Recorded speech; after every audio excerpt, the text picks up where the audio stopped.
Welcome back to part 2 of the Castle Forbes Revolt. Defence lawyer Roger Therry rises from his chair and addresses the court. Gentlemen, reliable witnesses will now testify that in the Hunter Valley and the convict network, there was widespread fear of being assigned to Mr. Moody and his overseer son-in-law, Mr. Lanark. We must ask ourselves why these assigned servants of James Moody and others have chosen the mortal risks and extreme dangers of the Australian bush and their inevitable capture and punishment as preferable to life as assigned convict servants at Castle Forbes in particular and in our colony in general. Why would these men and so many others risk such an ignominious death? Many of us concerned Christians and those in favour of a humane justice system in the colony have been asking this question. In Britain, the hallowed home of our justice system, they have for some time been questioning the viability and humanity of transportation, prolonged servitude, and significantly, the unfettered control by some magistrates and settlers in this colony to punish. James Moody, and therefore Mr. Lanark, had been assigned slave labour of between 40 and 50 prisoners of the Crown to work at Castle Forbes. Mr. Plunkett, for the prosecution, hastily rises to his feet. Your Honour, I strongly object to the irrelevant line that Mr. Therry is taking here. The defence lawyer cannot accuse Mr. Moody, Mr. Lanark, or anyone else of wrongdoing, as they are not on trial here. This trial is restricted to the consideration of the crimes of stealing and the threat of murder, which these men clearly committed. Judge Forbes replies. You are correct, Mr. Plunkett, and you are duly advised, Mr. Therry, that reference to the accusations of maltreatment of convicts is ruled extraneous to this trial under British law. These men are accused of stealing, attempted murder, and occasioning grievous bodily harm. Therry resists, having based his case on extenuating circumstances which had led to their revolt. With due respect to the court, Your Honour, we have brought men as primary witnesses from Castle Forbes to this esteemed court to attest to the inhumane circumstances which directly contributed to the unsustainable situation of assigned convicts at Castle Forbes. They are prepared to risk their positions, indeed their very lives, to bring enlightened British justice here today. Judge Forbes raises his voice. You have been warned, Mr. Therry. You must restrict your comments and those of your witnesses to the case in hand. This case, being held here in the Supreme Court of New South Wales today, is to consider the events and the characters of your defendants who have been accused of serious crimes of theft and attempted murder. Mr. Therry refocuses for the moment. For a knowledge of the first prisoner, Anthony Hitchcock's general character, I call upon a gentleman in court whose testimony, I am sure, is, in its honesty, proudly above comparison with any of the witnesses who may have sworn against him. The gentleman I call is Ensign Zouch, one of the military jury, who has here already been sworn to the truth. In a visually dramatic moment, Ensign Zouch, in formal uniform, crosses the floor to the witness podium from his position in the military jury. As a witness for the defence, who is a sworn member of the jury, this causes expressions of surprise and comments from the spectators. Mr. Therry allows a pause while those who did not know about the appearance and significance of Ensign Zouch acquaint themselves of the details. Of course, this was a military jury, which would not be influenced by such things, but British justice, in its colonial form, had to be done and seen to be done by the public. Mr. Therry then begins questioning the witness. Ensign Zouch, you are a military officer. Please explain how you came to know the accused, Anthony Hitchcock. The ensign paused, knowing what was at stake for him and the prisoners. He then begins. Your Honour, I knew Anthony Hitchcock for about 6 months while he was employed in charge of the post office in Newcastle. My quarters were directly above the accused's. I know he had been several years in the colony and, having gained trust while in the employment of the Crown, he was placed in a situation of significant responsibility. What can you say to this court to attest to his character, Ensign? Asks Mr. Therry. I knew him to be a quiet, well-behaved and trustworthy man, and one not likely to be guilty of such an outrage as that for which he is now on trial. Yet he is here accused of a very serious crime, Adds Mr. Therry. Sir, I do believe that the unfortunate circumstance of his being assigned to the service of Major Moody, attributed to all of his subsequent misfortune and present unhappiness, He had been in the possession of an exemplary character before he went to Major Moody. He had since been repeatedly flogged, and by the unwholesome food he had subsisted on, his health had been ruined. Life itself was rendered burthensome. He was sentenced to an iron gang to which he was being marched, for an offence of which he knew nothing. Hastily, Mr. Terry asks, Now, Ensign, can you speak to the general conditions of assigned servants on Mr. Moody's farm? Zooch replies, The treatment that Hitchcock and the others received at Castle Forbes was harsh in the extreme. If they refused to labour on a Sunday, the biblical day of rest for the Catholics, flogging was threatened and as surely given.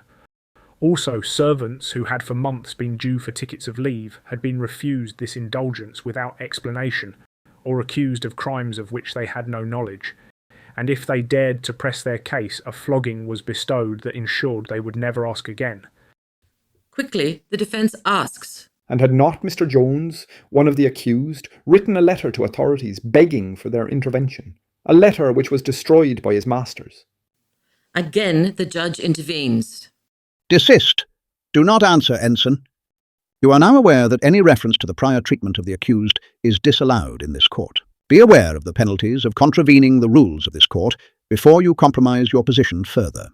You are dismissed. Ensign Zooch then leaves the witness stand, eyes lowered. Walking across the courtroom, he rejoins the other members of the military jury. Other witnesses attest to Hitchcock's good character, avoiding any comments on the conditions of the servants at Moody's farm or other estates. Mr. Terry closes the case for the defence. Chief Justice Forbes now brings the trial to a close by saying, Before you are sentenced, you are all legally allowed to address the court directly, to explain your actions and why the sentence of death for these crimes should not be pronounced by this court. Anthony Hitchcock steps forward in chains, his frame slightly bent from previous floggings. As Ensign Zooch and others had testified, Hitchcock had worked in managing the Newcastle post office for some years, and we may surmise that he was literate and more articulate than his companions. Addressing the court, he declares, May it please your honour, I have laboured in this colony for 5 years and have faithfully served where required. I have been given a position of trust and responsibility. It is due to the circumstance of being assigned to the service of Major Moody that I attribute all my subsequent misfortune and present unhappiness. I was recognised as being in possession of an exemplary character before I went to Major Moody, yet I have suffered grievous hardships at Castle Forbes. The hunger, the arbitrary punishment, and the lash have left their marks upon me, and I cannot omit my concern for my fellows who remain there. We have been flogged without mercy, some of us not even told why. 50 lashes at his blasted triangles, while we were already weak from the miserable rations and unceasing hard work. Even on Sundays, that the Bible says is a day of rest. Moody and his lackey Lanark cared naught for the rules of God nor man. They made lame excuses for why a man who had worked hard, not caused trouble, and had served his time would not be given his ticket of leave to escape from that damned place and have a chance to make a living. And not only from Moody and Lanark. These men here on trial today, and those we represent, have come from other estates, Reed's Farm and Scott's, and Ogilvy's, and... Before Hitchcock can continue, the judge warns him not to accuse or include others if he wants to exercise his legal right to respond before the court's pronouncement. The judge continues. Mr. Hitchcock, given the seriousness of this legal sentence, that is an immediate death sentence for yourself and others, you have been given time to speak in this case. However, you may not continue your accusations. This solemn court is not a place for theatrics.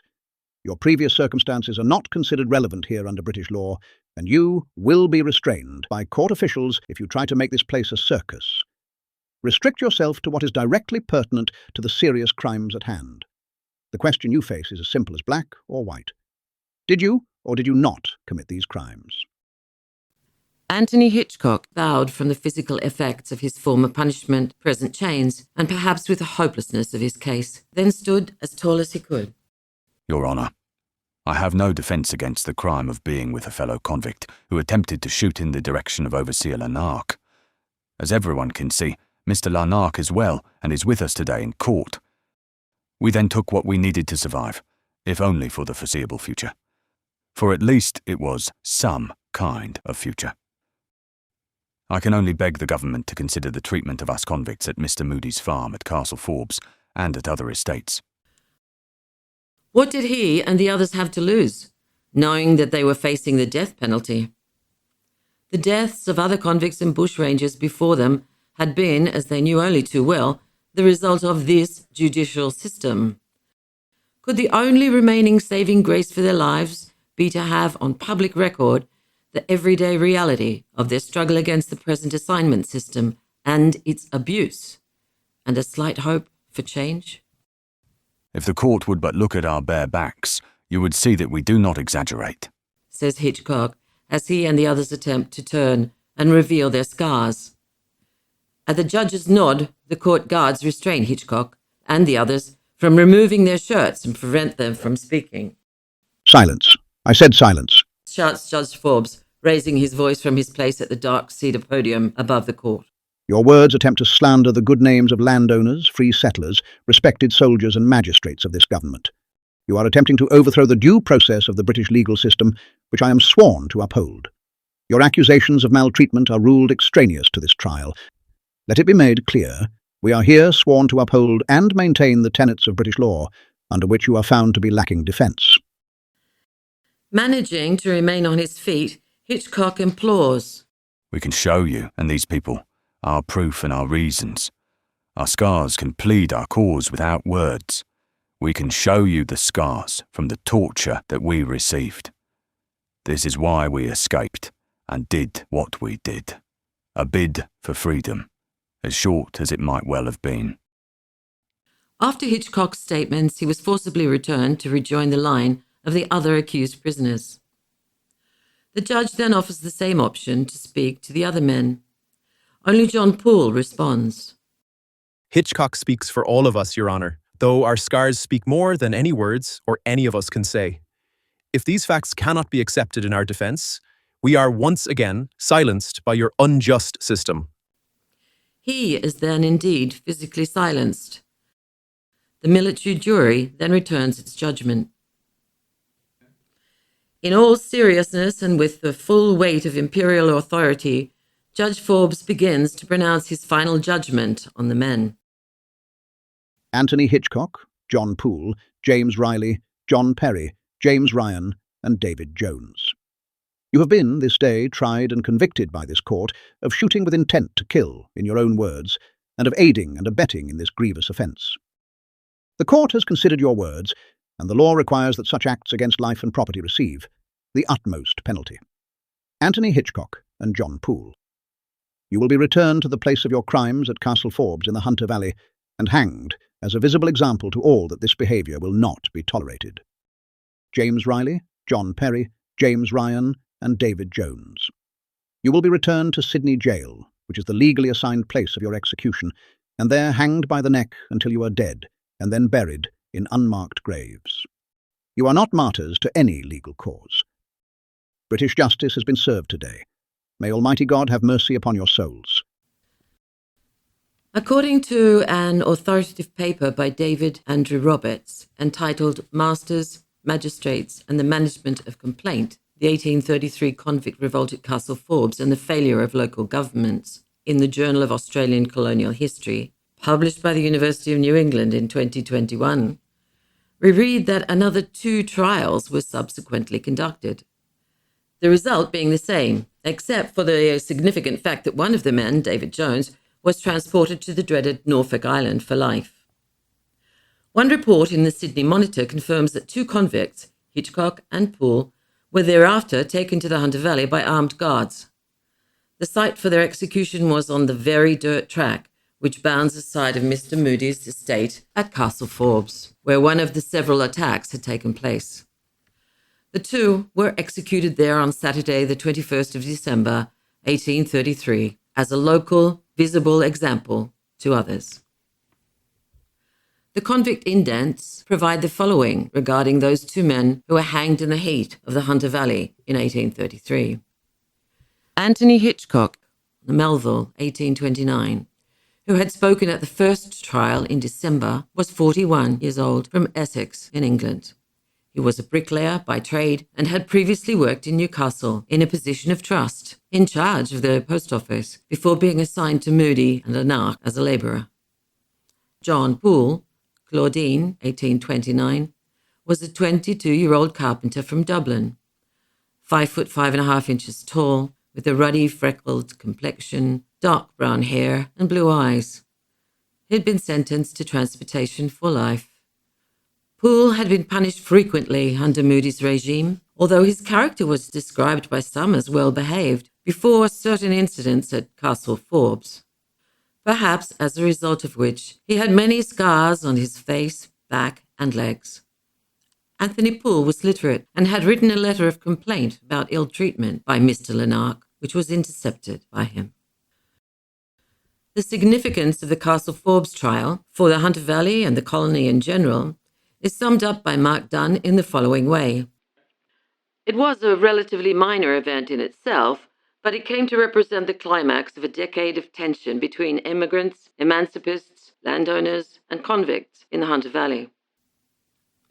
Jane Wilson, writing about bushrangers in the Australian Dictionary of Biography, notes, Moody and Lanark were officially exonerated of ill treatment at a later inquiry held to investigate claims which had been made at the convict's trial. Needless to say, the social and political disquiet continued in colonial society.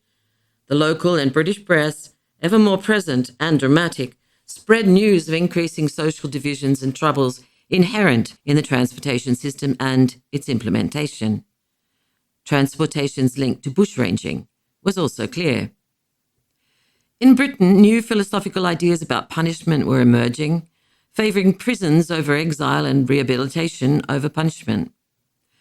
There was even the logical suspicion that crimes were being committed so that people could obtain a free passage to a land of opportunities unavailable to them in Britain.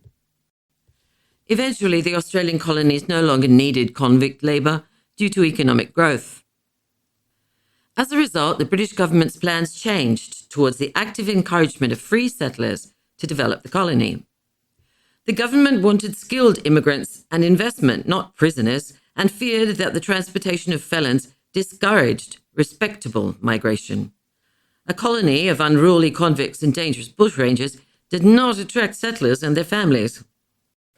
In New South Wales, transportation ended in 1840. In Tasmania or Van Diemen's Land, it ended in 1853. Transportation of convicts to all of Australia officially ceased in 1868. The sentences of the Castle Forbes men were carried out quickly. Anthony Hitchcock and John Poole were taken back to the Hunter Valley and hanged beside the very estate from which their revolt had begun.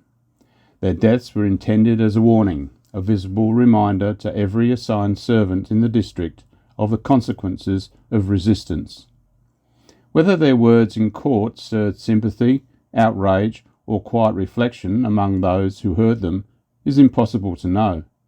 But their testimony, however briefly allowed, left a rare record of convict voices challenging the system that controlled their lives. The Castle Forbes Revolt did not overturn that system. James Moody and his overseer John Lanark were later officially cleared of wrongdoing. The assignment system continued, and the lash remained a familiar instrument of discipline across the colony. Yet the trial exposed something that authorities struggled to silence: the deep tensions within a society built on forced labour, unequal power, and the constant threat of punishment. For the Hunter Valley, the events at Castle Forbes became one of the most striking confrontations between convicts and authority in the early years of the colony. It was a revolt born not of bushranging legend or adventure, but of injustice, suffering, and desperation. You've been listening to Bushrangers in the Hunter Valley on Newcastle Family History Society podcasts.